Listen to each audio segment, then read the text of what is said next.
Bom, gente, boa noite para todo mundo. Hoje iremos ver intemperismo, que a gente está vendo bastante aí, né, de formação do solo. O intemperismo é um dos principais fatores da formação do solo. Então hoje a gente vai estudar o intemperismo, as variações dentro dele, tá? Então vamos lá. Primeiramente, o que é o intemperismo? Se a gente fosse uma questão da prova, defina intemperismo. O que vocês iam escrever agora? Nesse momento agora. Primo, tempo? Vamos! Clima, tempo, sim, são agentes do intemperismo. Eles fazem parte do intemperismo. Mas ele em si, o que ele é?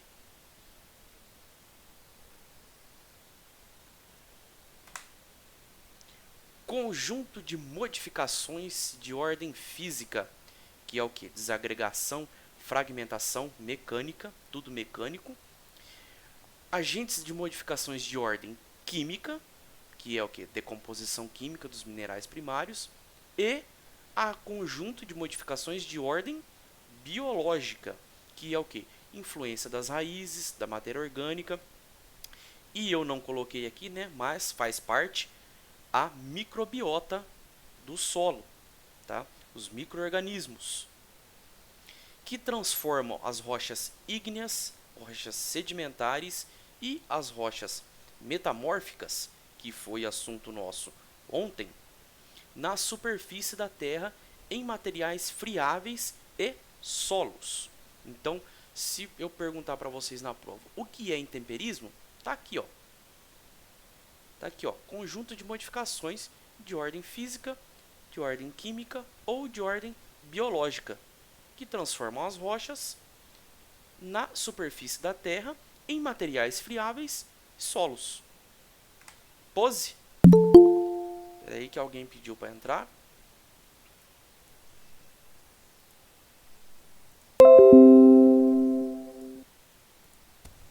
Então, o intemperismo ele é um processo que leva a rocha à decomposição e à desagregação de materiais duros, compacto, coeso e uniforme em fragmentos, tá? Então é o que, ó, decomposição, desagregação, transformando materiais duros, compactos e coesos e uniformes em fragmentos. Elas são as rochas, né, erodidas e depois transportadas e depositadas em outros locais, onde passam a formar e se constituir. E o intemperismo pode ser definido então como conjunto de processos que se desenvolvem na superfície da Terra e que consistem na fragmentação e decomposição de minerais, tá? Então aqui, ó, uma rocha, um material coeso, duro, em fragmentos maiores, e o intemperismo faz o quê? Fragmenta em pedaços menores e fragmenta de novo aqui em pedaços menores ainda. Então o intemperismo é um processo que ele não para, que nem chegou aqui. Ele não para aqui. Ele continua por muitos e muitos anos, quebrando, fragmentando, transformando quimicamente todos os materiais, os minerais da crosta terrestre. O intemperismo consiste na transformação das rochas em materiais mais estáveis, em condições, falando o quê? De condições físico-químicas, tá? Porque de início os materiais são menos estáveis, então com o passar dos anos, sofrendo intemperismo, transformam-se em materiais mais estáveis físico-quimicamente. Diferente daquelas em que se originaram, né, como eu acabei de dizer agora, devido à atuação de processos físicos, que é desagregação ou desintegração, e ou processos químicos, que é a decomposição, que as rochas sofrem ao aflorar na superfície da Terra. Tá? Aqui está e ou processos químicos, porque os dois podem estar atuando, duas formas de intemperismo pode estar atuando em cima da rocha. Qual que é a importância do intemperismo, então? Ação destruidora e construtora. Tá? Porque ele destrói um fragmento de rocha para construir um novo ecossistema, podemos dizer de forma assim. Destrói a rocha, uma rocha grande, para transformar ela em um solo bem constituído. Então aqui, como eu acabei de dizer, né, formação do solo. Está aqui a grande importância do intemperismo para a gente. Intemperismo é igual ao que? Interação. Rocha, biosfera mais hidrosfera e entre outros fatores. É a fase mineral mais a fase ar e a fase água. E tudo isso daqui forma um sistema.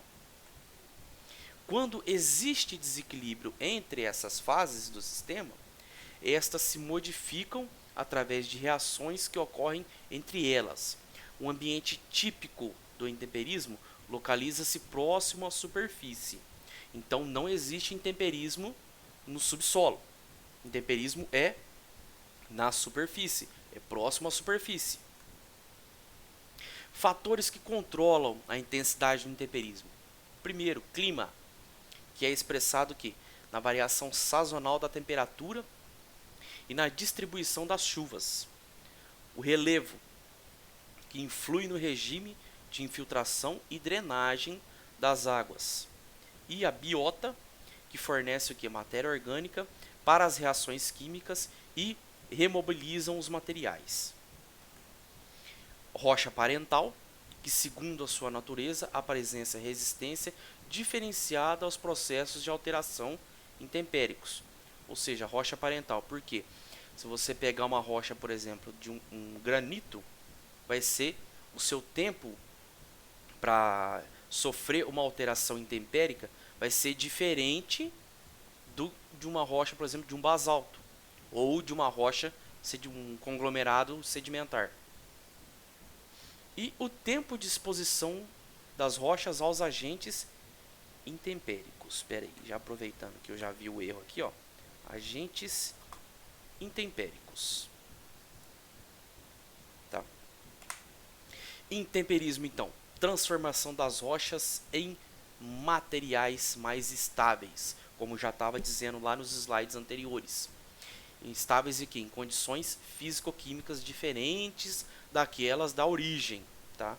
Então aqui, ó, material de origem, o clima e organismos agindo em cima do material de origem, os fatores como tempo ou um outro fator que é controlado pelo relevo, que tem a ver o que?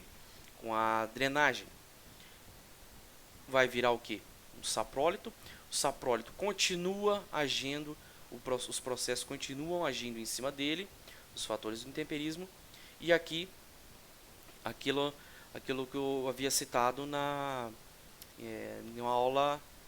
nossa aula de terça passada, acho que foi, que tinha os agentes lá, a adição, a transformação, o transporte, né? Que tinha eluviação, iluviação. Aí tinha aqui, ó, perdendo o horizonte B, ele sofre o que? Eluviação, o horizonte C, certo? Intemperismo físico, então. Os mecanismos e os processos do intemperismo agora. O intemperismo físico, o intemperismo químico e o intemperismo biológico. Então, estes aqui são os três mecanismos e os processos do intemperismo, tá? A gente vai ver agora eles separadamente. O intemperismo físico, ele é mecânico, como já foi citado nos slides anteriores. Ele causa o que? Apenas a fragmentação do material. Não ocorrem modificações químicas. O intemperismo químico, como já diz o nome, são reações químicas com água, oxigênio e dióxido de carbono no ambiente superficial. Tá? E o biológico, ele contribui direta ou indiretamente para os intemperismos físicos e químicos. Ok? Por quê? Quem pode citar um exemplo do intemperismo biológico que vai influenciar no intemperismo químico, o físico? Quem pode citar? biológico que tem a ver com o físico? Alguém arrisca? Quem não arrisca não petisca. No caso de uma larva de vulcão, sei lá, derreter as pedras ou não, não sei. Aí, nesse caso aí, uma lava de vulcão, não seria. Ou poderia? Sim, poderia sim. Poderia, muito bem pensado, poderia sim. Poderia sim, mas não é, nesse caso aí, ele é só físico, porque a gente não teve o biológico em cima dele. Então pensa, eu citei assim, ó, um biológico relacionado com um físico. Pô, vou citar um biológico. O pisoteio das vacas numa pastagem. Ali a gente vai ter o que? Animais pisoteando o solo. Vocês já viram onde que o trieiro que a vaca passa?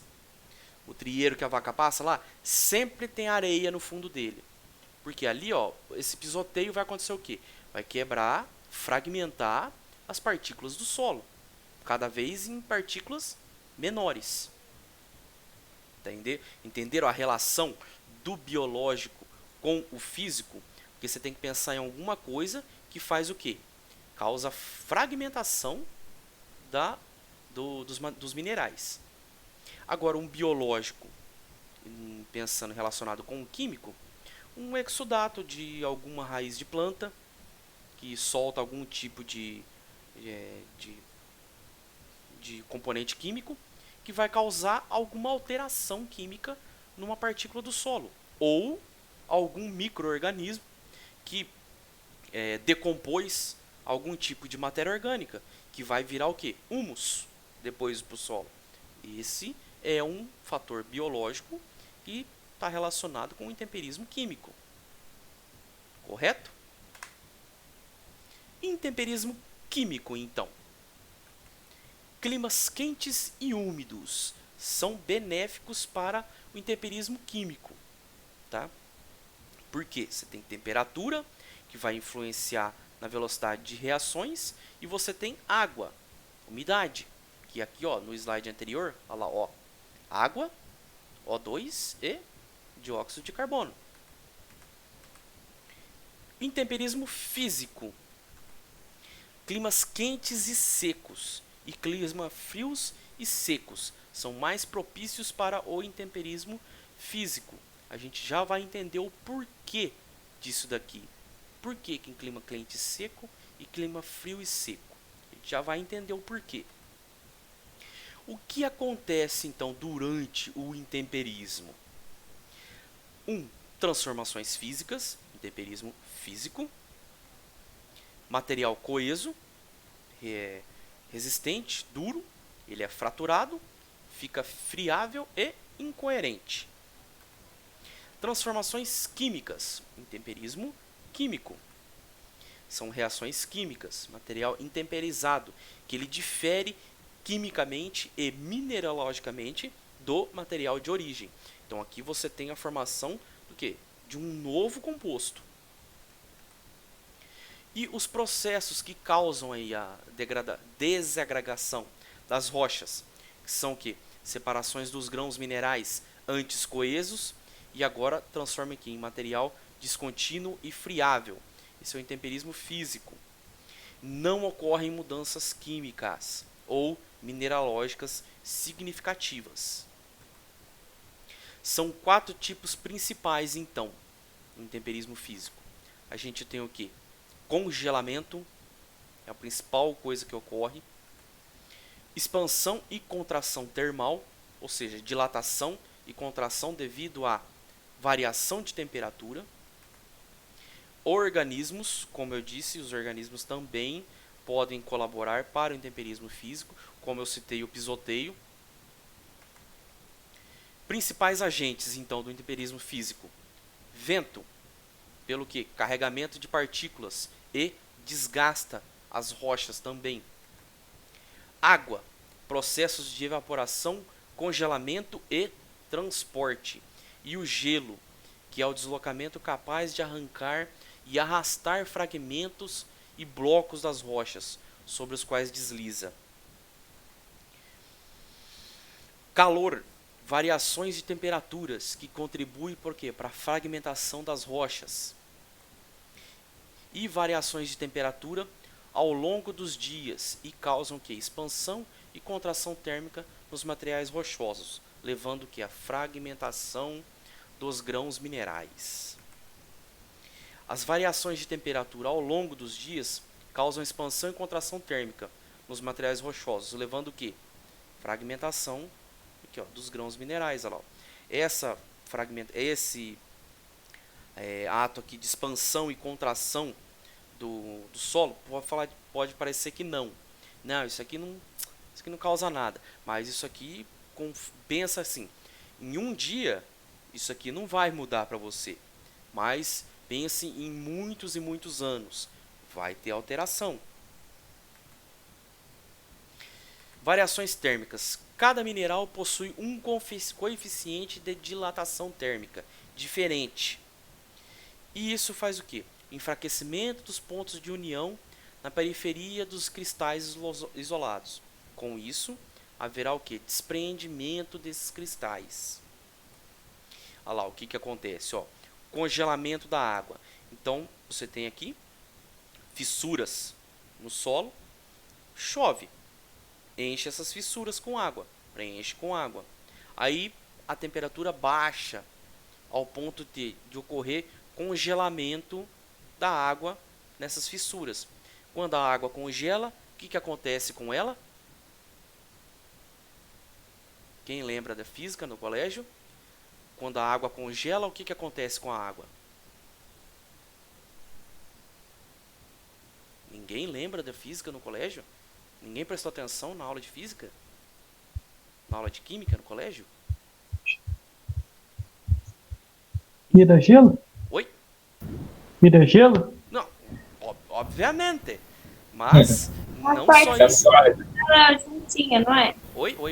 Não entendi. As partículas dela ficam juntinhas assim, uma na outra. Isso, exatamente. As partículas ficam mais juntas, mas a principal coisa que acontece, ó, aumento do volume. Quando a água congela, quem nunca esqueceu uma garrafa de cerveja no freezer? Nossa, O que aconteceu com a garrafa? estufou. Ela estoura. Aumentou. Ela estoura. Por quê? Aumento de 9% no volume da água. E a água é o principal componente da cerveja, né? Então, 9% do volume ela expande. E essa expansão vai fazer o quê? Vai colaborar aqui com o intemperismo físico. Tá? Presença de poros ou fendas no solo, como eu disse. E a água, em temperaturas apropriadas e climas frios, ela congela e acontece o quê? Expansão do seu volume. E também o que aqui, ó, a expansão das raízes dentro de fendas ou poros na rocha podem levá-las ao que? A um acentuado fraturamento. Inclusive, já na minha graduação, quando eu fiz agronomia, eu lembro de trabalhos que estavam sendo feitos utilizando o nabo forrageiro para descompactação de solo. Porque o nabo forrageiro ele tem um sistema radicular muito agressivo, que fazia o quê? Conseguia chegar a fazer o rompimento de camadas do solo compactada. Eu lembro que estavam tendo alguns trabalhos aí sendo feitos utilizando o nabo forrageiro. Os organismos, eles trazem rochas e partes dela para a superfície, levam água para o interior e as plantas fazem o quê? Forçam fissuras e expandem. Então aqui, ó, são tudo aqui parte dos organismos que proporcionam e relacionam com o intemperismo físico. Estão relacionados ao intemperismo físico, porque isso aqui, ó, o formigueiro, que eles trazem terra lá das camadas mais inferiores do solo e traz para a superfície. E fazem o que? Galerias também. Fazem galerias onde é que vai proporcionar o que? Maior a parte aérea do solo, né? E as plantas que, devido à força das raízes, fazem o que? Rompimento de partículas do solo. Se rompe até uma placa de concreto, quem dirá partículas do solo. Conjunto, então, intemperismo químico, conjunto de processos e fenômenos que atuam na decomposição química das rochas e minerais, resultando na síntese de minerais secundários, devido à ação separada ou simultânea de várias reações químicas. São agentes do intemperismo químico: o oxigênio, a água e o dióxido de carbono. E consiste o quê? Na modificação da composição química e mineralógica das rochas, e que resultam na formação de novos compostos minerais. Como eu já disse, vai se transformar o quê? Numa coisa nova. O principal agente do intemperismo químico é a água da chuva, que infiltra e percola nas rochas. E juntamente também a água da chuva, pode-se citar também que ela também é um agente do intemperismo físico, tá? Porque as gotículas da água, com o tempo, vão modificando também as rochas. Quem nunca ouviu aquele ditado? Água mole, pedra dura, né? Tanto bate até que fura. E esse ato aqui de furar vai fazer o quê? Essa rocha, com certeza, ela vai perder um pedacinho dela que vai se transformar em outro composto. Vai se transformar em solo com o passar do tempo. Água enriquecida com sais. Reações de hidrólise, hidratação e oxidação e dissolução que atua sobre os minerais. Decompõem rochas e geram materiais solúveis que são transportados pela água. Oxidação. Mudança do estado de oxidação de um elemento através de uma reação com o oxigênio. Essa reação destrói a estrutura cristalina do mineral. Tem que ter um espaço aqui. Hidratação. Incorporação de água à estrutura mineral, formando um novo mineral. Dissolução. Solubilização completa de alguns minerais por ácidos. E a hidrólise são o quê? Rochas constituídas basicamente por silicatos. Quando elas entram em contato com a água, os silicatos sofrem hidrólise e dessa reação resulta uma solução alcalina. Todas as reações do intemperismo químico ocorrem nas fraturas das rochas, onde há percolação de água. As arestas e os vértices dos blocos são mais expostos ao ataque do intemperismo químico do que as faces das partículas. E era isso daí, gente. Por hoje ficamos aqui. Agora, Gênese é só segunda-feira que vem que vocês vão me ver de novo. Beleza?